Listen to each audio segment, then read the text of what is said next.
All right, welcome back, everybody, to Extra Biscuits from Biscuits and SEC. This is our new little series that we're doing. We can't fit everything into an hour on Biscuits and SEC Live every Wednesday night at 8 o'clock Eastern, 7 o'clock Central. So we're getting everything else into the Extra Biscuits portion. All these are going to go on YouTube, and we've got a whole bunch of stuff planned under the umbrella of Extra Biscuits. So now we're talking Tennessee today. That was a good pun. Morgan Wallen right there for anybody who doesn't know. But we're glad to have a friend of the show back, Ellie Williamson. Ellie, what's going on today? How you doing? I know you've been at fall camp, so give us a little bit about what's going on and how you're doing. Yeah, it's football time in Tennessee for sure. I'm so blessed to be here for my fourth fall camp. I can't even describe how much I love sharing this team with the fans, the opportunity to have gone to journalism school here and now to continue on. It's just all so much fun every time. And I think when fall camp season starts, it's like, okay, it's like the first day of school almost, like walking back in, you're seeing everyone's dressed up for media day. And it's just so refreshing and nice to have a program like Tennessee that makes it enjoyable to share. So vibes around the program heading into the season, I feel like vibes is like a very chic, such a chic way to say it. I don't know. But vibes, all I know is that if you love football like I do, you were so ready for the fall camp looks at Tennessee. I mean, I walked into fall camp and I can immediately hear football sounds, like the sounds of the sleds, and I just got giddy. I was like a kid on Christmas morning. I could not stop smiling.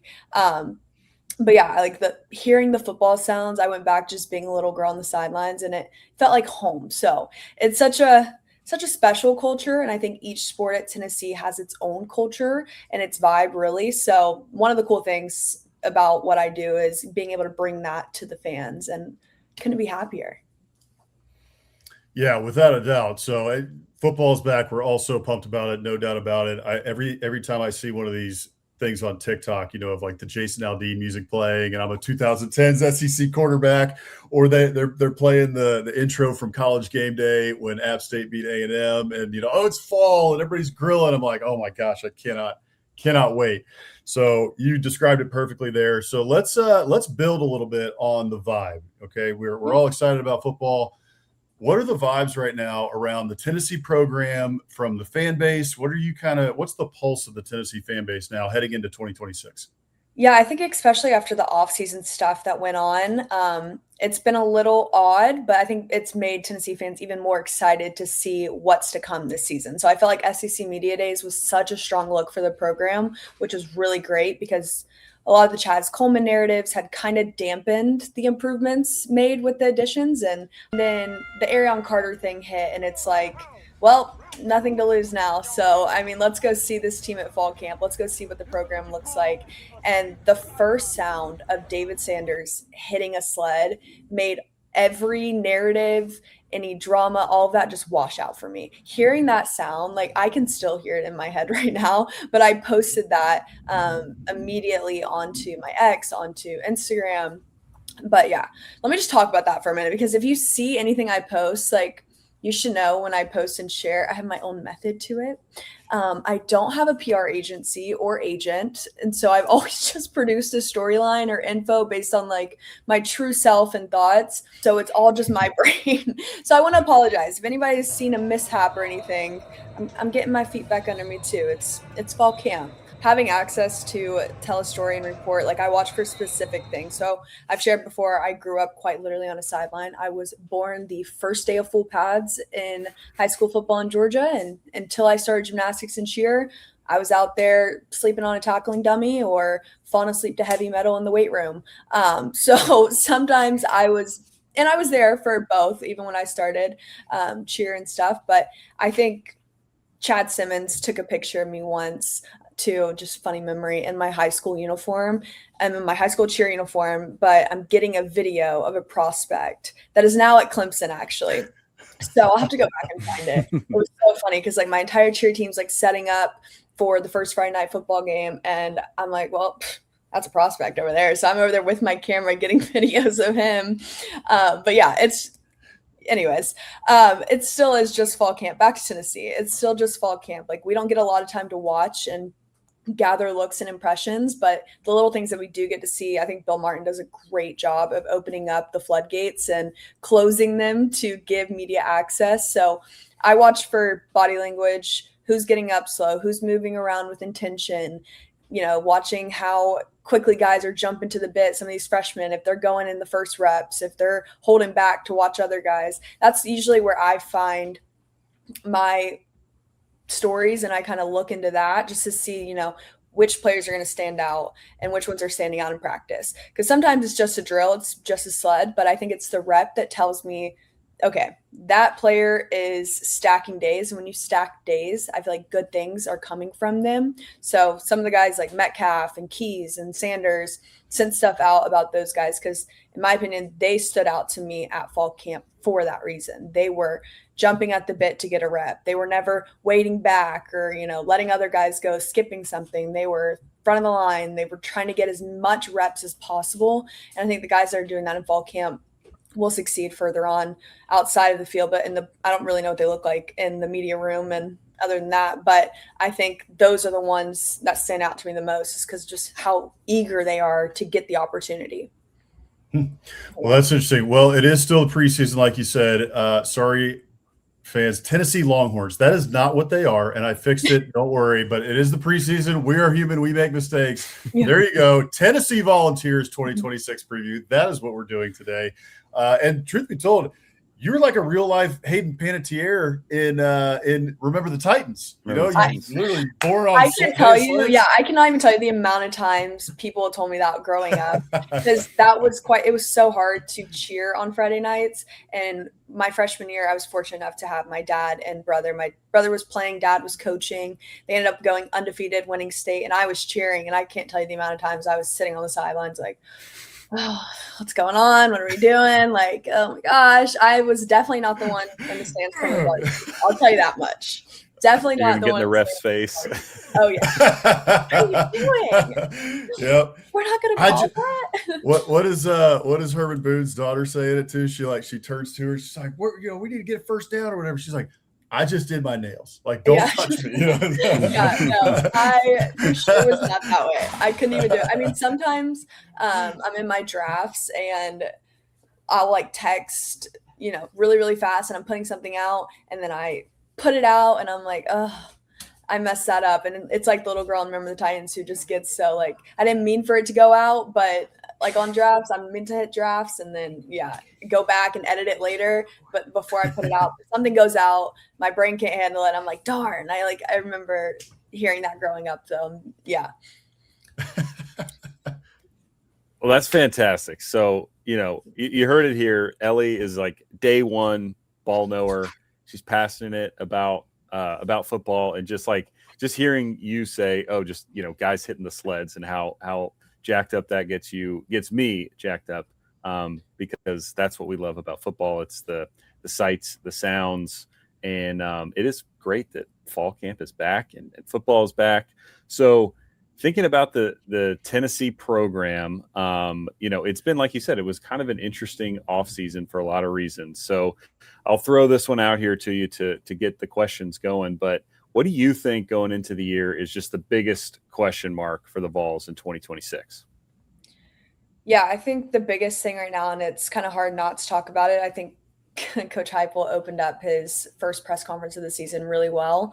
And the first thing he wanted to address was Aaron Carter. And I think coming in, it happened maybe a few days before fall camp got started. So that was a really big thing. Everyone was super excited to see Arion and how he performed this season, especially coming back. So I kind of want to hit that first, just to kind of get out of the way. And my take on that, I know Arion. I sat down with him on the Players Lounge and interviewed him multiple times. And, there are guys in sports that do things right, and he's one of them. When I saw the first email come through about Coach Heupel's statement, I was like, there's no way. There's no way. I didn't even have to go into my email to see it. I was like, it could never in my mind thought it would be Arion. So seeing that, that just shows what type of player and type of guy he is. There are guys in the sport that do it right, and he's one of them. His leadership style is incredible. And this defense is definitely for sure missing his role without being in those games. It is too, it's early on. It's not an SEC game, but even then, like he idolizes Leonard Little and other BFLs because he just loves Tennessee. I think he got burnt on it and he did his best to fix it. That's all he can do. Coach Heupel said it was BS. Hearing that, by the way, to be there in person and hear him say that, he very rarely will cuss at a press conference. But it was one of the first things he said. And I was like, oh, this is like my Love Island. Like sitting, I was front row and I heard him say it. And I was like, this is like my Love Island. Like fall camp is here. I'm back. Like this is incredible. And it was almost like being in a simulation because I was like, there's no way he just said that. Like, and also first day, the media room is filled. Every chair is filled. It is not like that throughout the season. There are maybe your set of like 8 people that are there every week. So to see the entire room filled with media and him knowing it, I was like, yeah, that's incredible. But yeah, I think that is kind of the biggest question mark going in is like, how will this defense be able to overcome that with him being such a leader? And I mean, even William Patterson, who's helping TPL coverage now, I told him going into day 2, there are a lot of guys that stood out to me just before camp even got started, like Xavier Gillum, because I didn't get to think anything out like on him, but I told him ahead of time, I was like, that's one of the guys I'm interested in seeing just because of his off-season work. And he was looking great out there. And I think to know football and to love football as a woman, it's hard to make sure you get out the right info. And I don't know everything. So there's some mistakes. Like I said, I actually struggle with trying to find new ways to get it out. We're on the move. We have small windows of times to be out there. So I'm trying to cover 150 guys that are on the field. Some are in the same exact numbers, but on 2 different sides of the ball. So I'm like, is that like, I will type my thoughts out on a draft and I'll save a video to it and then go back and make sure I got everything out there. And sometimes my draft will post instead of saving, and I'm the worst at it, and I need to stop doing that because I don't realize it. And then I look and I'm like, whatever. But example, the brain post that I made, I had it in my drafts. And so tons of stuff it posted and was like, whatever, dang it. Went in, I'll get it right tomorrow. We've got practice tomorrow. I promise I'm learning, whatever. But I think the biggest part is just the defense and how they're going to be able to overcome losing a guy like that. Also, I mean, defense is one thing, but it's kind of my hot take or cold take. So just my insight. But overall, this okay. I love it. It's seen mistakes of others in the past. I think they're a good group of like young, talented, football loving guys that want to do better. And that's the biggest part. You've got to have guys in your locker room that are eager to get better and bring this team to better levels. And they don't want to make the same mistakes as others that have made it in the past. And I think we've seen a lot of mistakes with Tennessee football. We've come off really strong in the beginning of the season, and little mistakes that could have been fixed during fall camp or little mishaps along the way that were quick fixes turned into our downfall later on in the season. And I think these guys are seeing that. The ones that have stayed around and haven't transferred out, like T-Lander, he said at media days that they're all hungry and just want to get the pads on and the helmets on and get to playing football. And I believe it. Like from this group with my eyes and ears, and that's special in this day and age of college athletics, is because especially with NIL, you don't see the same grit like you were talking about earlier, the quarterback edit, the SEC, to be an SEC quarterback in the 2000s with the Jason Aldean song. Like those days, like I would have loved that. But like you don't see that. I think social media has changed a lot of these guys' outlook, and they don't really win games. Your social media account and your TikTok followers aren't going to win you a football game. And I think people put more energy into that than fixing the little mistakes that could hurt you later on down the road. And that's something I feel like this team's done a really great job at, just locking in on each other. T-Lander is one of those leaders. Arion Carter is one of those leaders. T-Lander I've known since high school. I used to cover him in Georgia high school football, and he is exactly, Coach Knowles said it best, he's exactly what you would want a leader to be. From a Tennessee fan's perspective, like he loves the game of football. And I think that's something that's going to help with the loss of Arion for these first 2 games, having a leader like that in there. But I think if y'all are ready for it, I think everybody's ready for it to start talking about these quarterbacks. I was about to say there's another big question mark, I think, that we need to talk a little bit about, which let's talk a little bit about the quarterback situation because, yes, the Erie Carter thing is obviously a big deal. It's at the forefront of everyone's mind because it happened recently, and going into the season, first 2 games, he's going to be out. But we also, in the offensive side of the ball, let's talk through the quarterback situation. You don't have to, I don't even think any of us know, even like you, somebody closest to the program, who it's going to be. You may have an inkling as to who the leaning might be, but you got Faison Brandon and George McIntyre. So walk us through a little bit about the quarterback situation, and then also on a broader scale, like what are the expectations for this Vols offense, and who are some other guys we need to be watching out for in this season? Yeah, I think, offense is a little difficult because, like you said, Coach Heupel is first day of media. Of course, somebody was going to ask him, what he was looking for from his quarterbacks, and he wants to see them grow. He doesn't, he wants to be able to see a guy that makes a mistake once but doesn't make it twice and learns from his mistakes. Everyone wants to dissect the QBs, and here's the deal. Faison's body is not GMAC's body, and it doesn't have to be. They are 2 different people on paper, and they can each have different body styles and still be effective as quarterbacks. And I don't know why people don't understand that part. I think, neither one of them look like John Matier at Oklahoma, and that's fair. I don't think there's any other quarterback in the SEC that looks like John Matier at this Not right now. Not right now. Yeah, I mean, props to that strength coach because that was an insane transformation. I mean, ask Arch Manning. Like, it does not matter your size in that sense. So let's set that aside. You also forgot about one of them in that quarterback competition, Ryan Staub, and I think he's a real big underdog. Oh, yes. Big underdog. Transferred him from Colorado. He's from California originally. So he's competed against some really great teams in high school, has great competition with Colorado. Dion had him correct when he came to Tennessee. So I think he's another one. He's kind of under the radar because, like I said, he's maybe 3 feet shorter than any of those guys in that room. But he reminds me a lot of Gaston, who was the UCF quarterback who transferred to Tennessee with Coach Heupel. Gaston Moore. He was at Tennessee for a few years, ended up transferring again and finishing his last season off at USF, I believe. But he reminds me a lot of him. They're very quiet, a little bit undersized, but they can connect with these guys. Their receivers know when the ball's coming to them. They have a great understanding of each other. And that's something I would say he's my underdog. So anyways, back to it. Let's set it aside.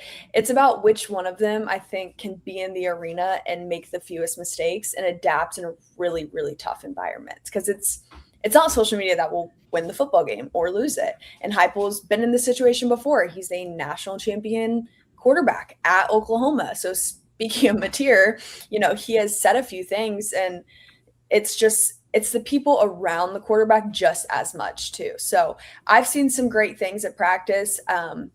It's really early on. Like I said, it was day 1, day 2 that we got to see them out there. I thought day 1, GMAC performed tremendously better, in my opinion. I think day 2, we saw a little bit of Faison getting under the gun and kind of taking some more riskier throws and really connecting on those routes with a lot of the receivers. Coach Pope's done a great job with this group of receivers and has really gotten them to get in down to, working with 2 different style of quarterbacks because they're completely different when throwing the ball, how fast they're releasing, getting out of the pocket, scrambling around. And so Pope's done a great job with getting those receivers ready for no matter who the guy wins, whoever the quarterback is that wins the competition.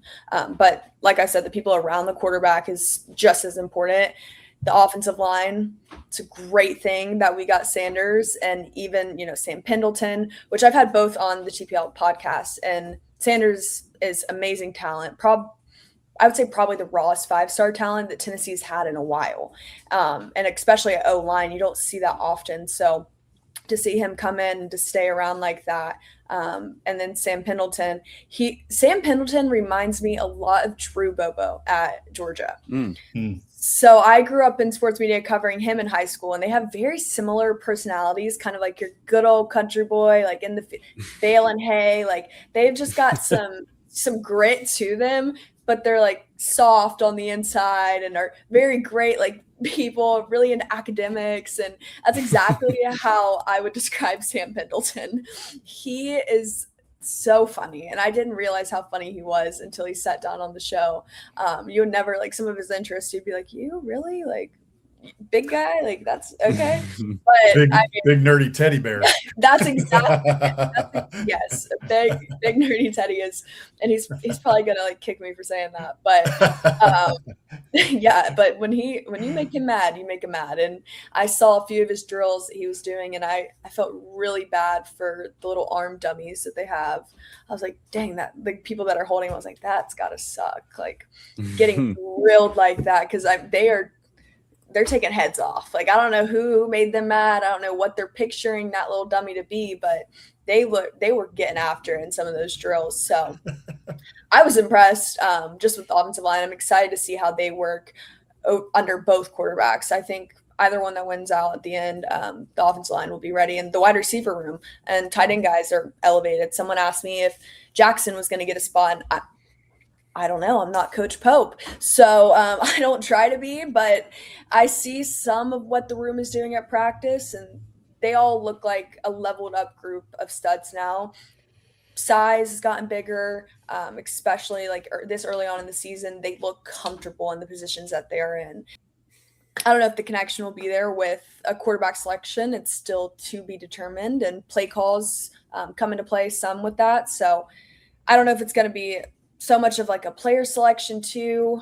I'm not really sure how they'll craft up which receivers and which tight ends and based off of which quarterback, but I know Pope will have the best on the field, and he'll make sure whoever is out there will be ready. Braylon Staley has looked unreal in camp. He looks like a pro out there. Keys has done great. He's really taken Braylon's really taken Keys underneath his wing, and I think those two together are going to help each other both grow and get better throughout the season. But really impressed with what I've seen from Keys just coming in and it being his first fall camp and at Tennessee. And it's a lot for these freshmen that are coming in. It's a lot for them to understand just how important fall camp is. And you hear the stories and you feel like you might know, but to have the experience of the older guys that are in the room, helping you through those tough nights and tough days and not knowing, am I going to be able to walk tomorrow? Am I going to be able to do practice? Like letting them kind of just take the reins and be those leaders in the rooms, I think really has helped these freshmen perform so well so far in camp. But yeah, overall, this team they've seen the mistakes of others, and, they're very, very young, talented group of football loving guys that want to do better. So, I'm excited to see how they perform in the season. I haven't really got to see much, but T-Lander said it best again, like at media days, they were all hungry and just wanted to get the pads on. And I can see that. And as much as I watch them over fall camp and I hear them in the press conferences, I'm sharing ones that I think have something big coming. And the freshman DB yesterday, he impressed me. The DGG edition and this young group, I think just will be getting better. And I think Brooks Austin too pointed out the other day, but he's right. He's like, the future does look good. There is some hope for the Tennessee fan base again. There is something to be proud of once again. And we kind of, bit the bullet with losing so many transfers, but we got 40 great new additions to the team, 40 guys that are going to grow the program, that are going to bring in more. And yeah, the schedule is tough, but it's going to be brutal. But yeah, the hardest I've seen on paper for sure. But I think the guys could handle it coming out of fall camp. Love that. Real quick, we're going to hop into the schedule in a minute. We can't go a full Tennessee preview without talking a little bit about Jim Knowles, the new hire on the defensive side of the ball. So give us your first impression. I don't know if you've had an interaction with him or just what the vibes are like, not to use that word again, but how do you think, like it. it's chic. Yeah. But what are your impressions of him and the defense and what can we expect this year? You mentioned a lot of experience coming back, especially at linebacker. I know the secondary, people are high on them. There's a couple of returning starters and then Metcalf from Michigan. So there's a lot of good pieces and depth on defense. And then just with a new system, I'm curious to see what your thoughts are on the overall Tennessee defense. Yeah, I love Jim Knowles. I actually posted a video, his first press conference when he came in. I think it was on Tuesday. He came in and it was right after Hypel had just talked, and he had this like white styrofoam cup. And I don't know why, like my girl brain came to me and I was like, I wonder if it's like tea, matcha, coffee. Like, I wonder what his like go-to drink is. Like, I love a good little fun drink. Like, I like to have a little refresher, like make a little coconut water, a bloom. That's like my favorite thing is like getting a little sweet treat like that. So I was like, I wonder what he's drinking in the cup, but I didn't even realize like he was sipping it for so long. And I posted the video and I was like, do we think it's tea, coffee? Like you can like guess on Instagram. And some of the responses, I was like, come on now. Like he's not going to sit in a press conference and be dipping on a live press. Those were some. You never know. Skull. It's skull. Yeah. I was like, it's Copenhagen. It's Copenhagen. Yeah. It's a Zen. It's Zen spit. Like I don't know, but he was. I would like to clarify. He was drinking something. It was some sort of liquid, water, electrolytes, hydration. I don't know. Okay, but it was. I want to clarify that it was a beverage. It was not a spit cup. Good to know. It looked like he was just drinking straight black coffee, honestly. But yeah, he's a very quiet coach, but has a loud impact. So he, in his press conferences, I noticed he also just got married, which is huge. He was very happy. He was smiling ear to ear about that. So super happy for him on that end. But he is very quiet in a sense of, he just wants to talk. He's like the X's and O's. Like it's, like I don't know even how to describe him. He has a bit of a quirky side to him, I guess. But yeah, I gave him a question about his expectations for the defense. Just kind of hear him talk and see what he wants to see from this group, especially a group. He's brought a lot of guys with him from Penn State. He's brought a lot of his knowledge of a different style of football to the SEC. And I kind of wanted to hear what he's expecting for the guys that he brought over, for the new guys, for any of the freshmen, the transfers, anybody like that. And he was like, I just want these guys to understand and learn my defense. He's very big on the learning aspect of it. If you know the playbook inside and out, you know what I'm going to say before I even say it, then I can teach you so much more about the game. And that was a lot of like what I took away from when I asked him. He's like, I think these guys are going to be able to perform well. I think Tennessee fans can be excited for it. I'm trying to let them understand my style of defense and put a different style that maybe they're not used to and teach them something that they're going to be able to carry on and they're going to continue to grow and get better as the season goes. And I think that's the hardest part, especially when you get a new defense coordinator, is just learning the defense and the style of it. So once you have that down, then you can tweak little things. Then it doesn't matter what environment you're in, you're going to know what to do, when to do it, and how to execute it to the best part of its ability. And I think that was the biggest thing he had going in, was just making sure not even players, but coaches too, they knew his style of defense, were implementing it in the way that he saw fit and the vision that he has for them, and the fans too. He was like, I want the fans to get excited when we come out on defense because they know we're going to make a big play. They know we're going to make a big stop. And that's something I think Tennessee, we've always been excited when we've gone on defense, but it's also a little bit of like a biting your nails, like, oh boy, here we go. Especially last year. Yeah. And I think too, he's like, I want Tennessee fans to know, like, when we go on defense, we're going to get the ball back and we're going to make something happen so that our offense can succeed. And that's huge. That just won him 20 plus brownie points with our fan base, because that gives him something to look forward to, and to be ready for when it comes season time. And you don't get to see that in spring ball. You don't get to see that before then. So, but Coach Inge, seeing what I love his personality. I'm going to get into Coach Gardner and all that in a sec. I'm going to save the best for last on that one.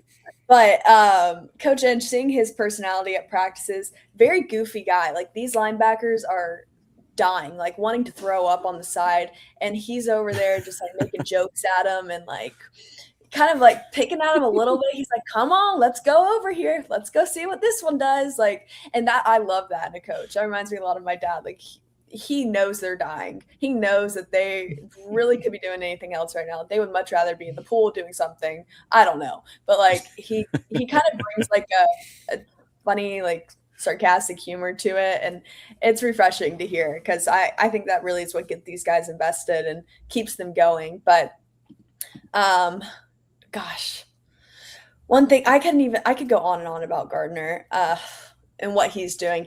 He loves these guys so hard, and he is your best friend off the field and your biggest motivator and your biggest supporter off the field. On the field, he's going to be Coach Gardner and he's going to get the job done. He does not care. I think walking out and hearing, if you don't want to be here, just go home. Why are you here? I was like, oh, My Love Island. It's back, episode 2. Here we are. Good to be back. Show's on.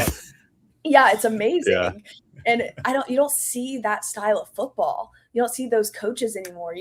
You hear about the stories, but like he brings that old school style of football into his coaching every day. And these defensive linemen are looking great. I hear corrections every now and then, get your feet faster, he says some other things too. I can't don't want to repeat anything. But, keep it clean. Get around. And he is like you see these guys listening and really like next rep changing it, making the difference, and they don't make the same mistake twice. Probably because they're scared.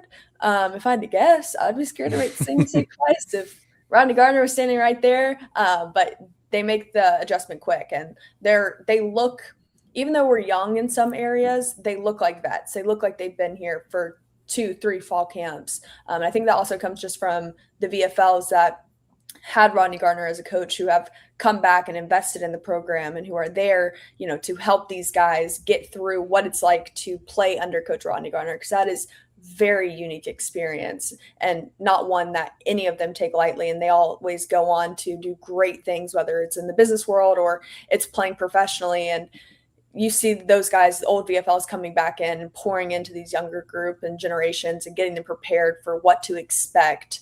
And that's something I've seen that's helped this fall camp, just knowing some of the VFLs and what they've done. I can see the impact, and I see, these guys aren't waiting around in the back. These freshmen are getting up, and a lot of it has to do with those guys coming back. So, yeah. Love it. Very good. Love it. That's a total overview of the defense there. So right here on Biscuits and SEC Extra, Ellie Williamson is crushing it. And I know a lot more about the Vols than I did before. So I want to know a little bit more about the Vols before we get you out of here. But I want to look at their schedule. You alluded to the schedule a little bit earlier. It's tough. It's the SEC. It's a tough schedule, right? So I want to hear your prediction a little bit. You don't have to give us, your exact win-loss total or, if the Vols are going to win the national title. But I just want to hear your general prediction for 2026. I'll pull up the schedule so we can look it through together. And then on the back end, I want to hear just kind of what you feel like is actually a successful season that Volunteers fans would be happy with. I know we're not going to be happy with 7-5. We're probably not happy with 8-4. So what does success look like for the Vols this year? And what is like the minimum amount of success? So here's the Vols schedule. Walk me through it. And where are some trip up games? Where's a hinge game? And tell me what you're thinking when you look at this. Yeah, I think Vol fans are only going to be happy with the season if we either A, win an SEC championship, or B, win a national championship. I don't think there's any in between. It's really hard to make our fan base happy. So that's a word that we're working on, and we don't get to feel that emotion very much. But yeah, like you see right there, like I said, it's going to be brutal. I mean, any schedule in the SEC is not easy. Any coach will tell you that. Any player will tell you that. But it's definitely the hardest that I've seen on paper, just when I look at other schools that are competing in this conference. So when I look at it and I look at the noon kickoff times, I kind of laugh because, who did this?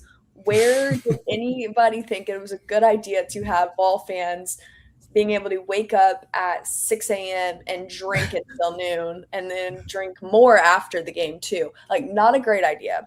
But I also am why being in Neyland at noon in the heat like this? No, I don't love it, especially Texas coming in. I'm I want them to experience a night game in Neyland. I think that would help so much with just momentum with the group.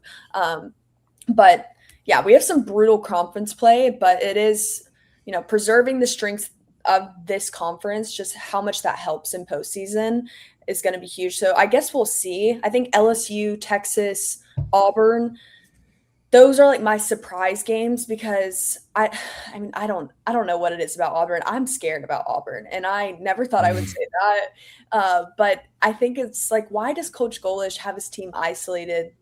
Like that immediately sent up warning signs to me that Auburn is going to be good. I don't know why that terrified me so bad, but I was like, he really took his like first year head coach in the SEC. He was like, screw it, we're going to a hotel. And I was like, okay, what's going on? Like those guys are straight up eat, like breathing, living football for that entire week. And I was at Tennessee when Coach Golish was here, and to see this like type of coach he was incredible. And like the way these guys like respect him immediately. And I used to send his press conferences, and just like the respect I gained for him because of what he would say, like it fired me up. Like I would get really excited. I'd be like, okay, coach, what are we doing? Like tell me the game plan. Like I'm ready for it. And so to see that, and to see now he is in the position to make an impact on an entire football team and to have the role as a head coach, I'm a little scared. He also did great things at USF. Like that program did a complete 180. And so for him now to have the resources, the tools like the SEC brings into play, the limit is to the roof with him. Like he will take that program and turn it back into the old glory days of Auburn. But he coached one of my friends Bryce Archie at USF, who's now at Cincinnati and was with the Reds playing. So he was a baseball and football guy in college, starting quarterback, starting pitcher. I mean, Mr. America? Yeah, Mr. America at that point. Went to the Keeper in high school, played with Caleb Webb. I was like, like right down the road from me. Like, great guy. And he loves Coach Golish. Like, he was thrilled to get him his second year at USF. He was super excited for it. And he can't say anything else other than great things about him and what type of coach he is. So I would definitely say Auburn is put a little bit of fear into me, terrified me. Texas, so excited for that game. I hate that it's at noon, and I love that it's going to be checkered, Neyland. I think that's a great thing. That will hopefully bring the atmosphere a little bit. But I think just the atmosphere will be brought all together when Arch Manning steps out onto the field. It's going to be, I knew at high noon, like to see the Manning jersey enter in Neyland again, and then college football, they're going to be kicking off like their music and everything. Like it's at high noon type thing. I don't know why that like scares me a little bit, but it's going to be interesting to see like another Manning jersey entering. It's going to be really neat. I think it's an experience. I think his entire family is going to sit there and play back for years to come. And then of course, LSU, anything with Lane Kiffin returning to Neyland just gets me going. I love what he's done so far this offseason. He's kind of stayed quiet about it. I was expecting a little bit more of like, jabs here and there at SEC Media Days from him when talked about Tennessee. But for the most part, I think everyone kind of avoided it just because I feel like when it does come time for him to come back to Neyland, he is really going to amp it up on every social media platform. And I'm excited to see that. I think Coach Heupel, what he said at SEC Media Days about that game when he was asked about it in particular was, I hope that doesn't get clipped and used against us later on in the season. I was kind of like, really? Like, why would you say that? But, I think I get it now because – bring the mustard. Yeah, I'm like, I get it now because, that fired up our fan base for sure. But I'm like, please don't let that come back and bite us later on. Like, I can see the memes being made already now. And I was actually at the Ole Miss game when the mustard and golf balls and they had to stop it. I'll never forget that. That was my first, like, experience of a like Tennessee football game that I could remember, like, except for like the ones I went to when I was little and all that. Like that was my grown up first ever Tennessee football experience. And I was terrified. I was like, the fans were getting rowdy. I was like, all right, they're about to rush. They were kicking out people left and right. I was like, I don't know what to do. I was like, I knew SEC football was crazy, but like, this is scary now. Like, what's gonna happen? And I hope Lane Kiffin does do something funny though. Like, brings mustard or like brings the golf ball that got thrown at him. I'm excited to see like how that will play out. But yeah, that's SEC football for you. It's crazy. You never know. It's unexpected. Just means gonna be more fun. That's right. Gonna be fun. The schedule looks fascinating. So give me right before Hank takes us in and we talk a little bit about everybody's favorite topic here, biscuits. Over and under is 7.5. Give us, are you thinking under? You thinking over? I don't do gambling. I want to put that out there now. I know. I know you can give us this. I'm a big fan of no gambling, no Poly Market. I just watched a documentary on Poly Market and Kalshi, and like they did something on Netflix. Go check it out because it definitely changed my perspective because I was kind of interested in that at a point. But prediction markets, betting, I think college athletics needs to steer clear of it because it's a big Pandora's box that if it gets opened up, you can't close it. And it's about the generations of people that have come before it and to help it and to bring it to where it is now. And I think if we jump into the gambling side and the prediction market, it's going to hurt the next generation and change the game even more than it's already changed in the past few years. So I think it's just saying pro sports. Sure, fine. You got to have it somewhere, whatever. But the mental state of these guys to know that there are people betting their lives and their rent on them I think it's going to hurt their development over time.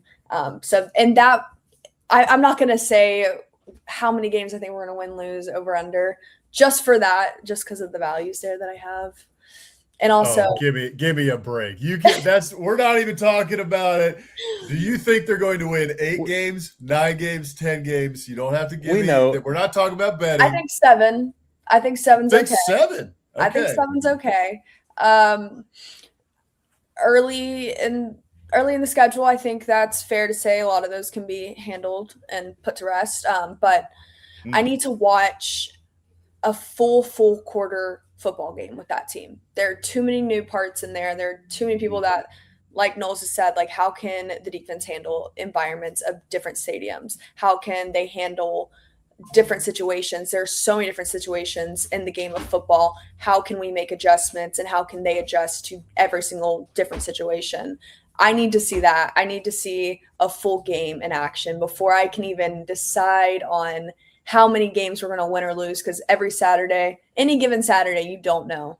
And so that's back to like based on last year, 7 games for sure is what I would have said. But now there's a lot of moving parts. So I don't want to be too confident.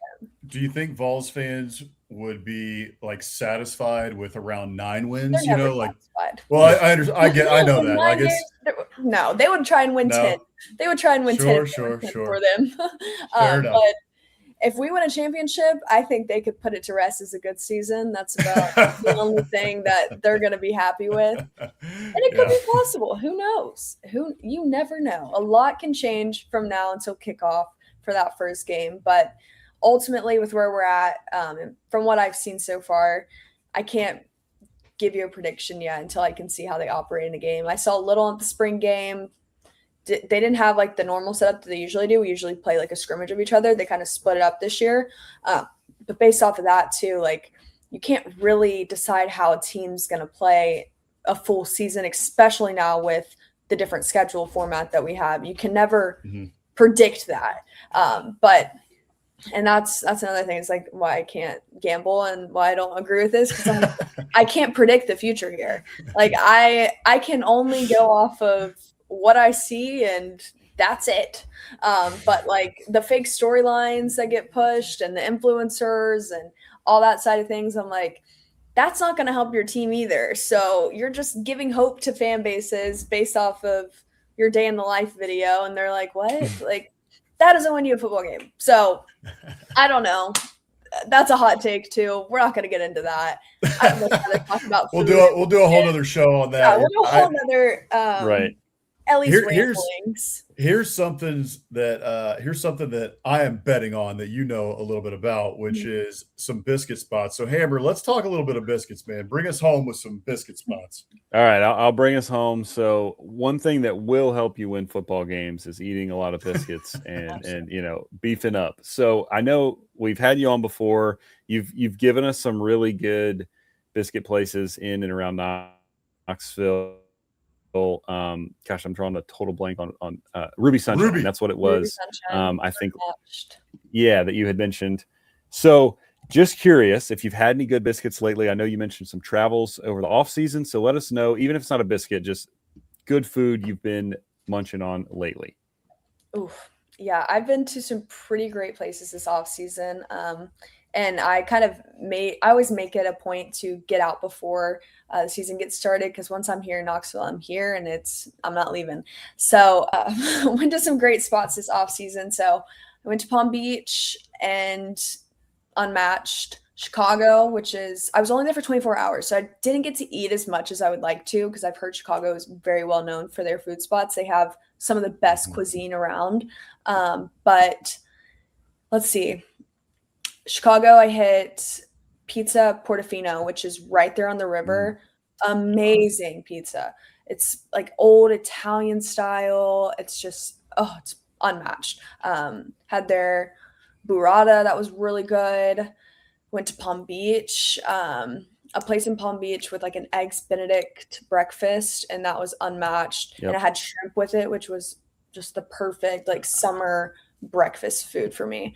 Also, and this is a hot take, but Buchan, I'm pretty sure it's Buchan. Matthew took me there for my birthday when we were in Palm Beach, and we went to the place because we had heard like raved about the chef there's very well known. They had these like mini empanadas. I've never liked empanadas in my life, and I was a little disappointed when he ordered it too because I was like, what do you mean? But he ordered these empanadas, and the waiter was like, you have to try them. Changed my life.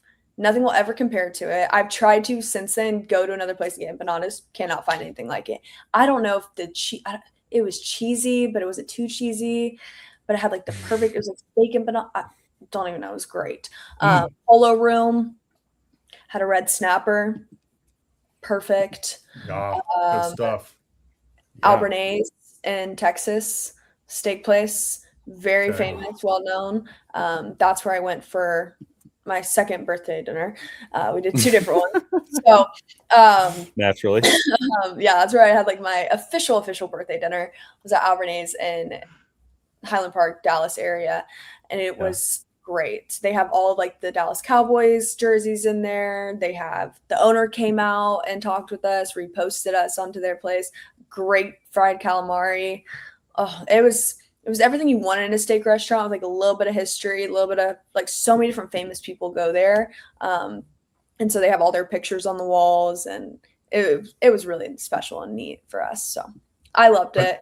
I've ate some great food though. Did they put yours and Matthew's picture on the wall? They might. I don't know. They reposted us onto Instagram. We didn't get any like at the table, so we got like a 24-hour story repost. But okay, that's about it. Maybe one day we'll go back and we'll get our picture put up there.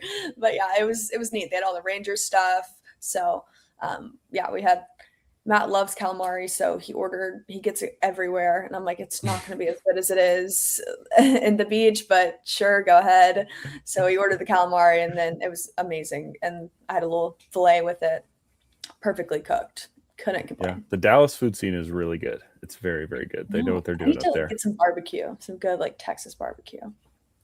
Definitely. Yep. There's plenty of that around Dallas. Some good stuff in Fort Worth as well. And then just go down I-35 and you're going to be able to throw a rock and you'll hit a great barbecue place for sure. Okay. So, I'm going back after my Lake Tahoe trip. So I'm going to make it a point also to find a good biscuit spot. What are y'all's recs there? Oh, there's good ones all over. If you're coming to Austin, I got plenty of biscuit spots for you. There's one called Biscuits, which is like Austin's known for their food trucks, right? So you got this food truck. It's by a coffee shop, and they have Texas smoked brisket on these incredible, like old school, old style square biscuits.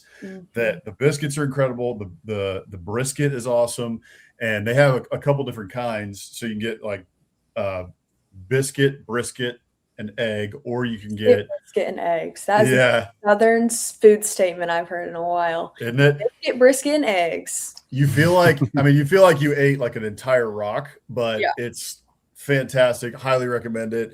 And there's one I was telling Court Samuels in one of our other interviews. He covers Texas. That there's a place called Cisco's on the east side of Austin. That it's supposed to be. It's Heard that. very, very famous for their Tex-Mex. So it's been there since like the 60s. LBJ, President Lyndon B. Johnson used to eat there, but they have a very unknown secret. My little secret is that their biscuits and gravy and just their biscuits, you know, as standalone are amazing. So those are a couple places, but yeah, if you're ever in and around Austin, I got plenty of recs for you. Gotcha. Love that. All right. Well, Ellie, thanks again for coming on. It's always good to see you. Friend of the program of Biscuits and SEC. That was our Tennessee preview with Ellie Williamson. Y'all be sure to go check her out if you do not follow her already for all things Tennessee. Follow her at Ellie Mae on social media, and then you can follow her on YouTube at Ellie the Players Lounge TN. And then you can check out all of her coverage of the Vols at TPL Tennessee on YouTube. So, Ellie, good luck to the Vols this season. Thank you so much again for joining. It's always a good time to have you. Thanks for having me, guys. You bet. Go Vols. Absolutely. Go Vols.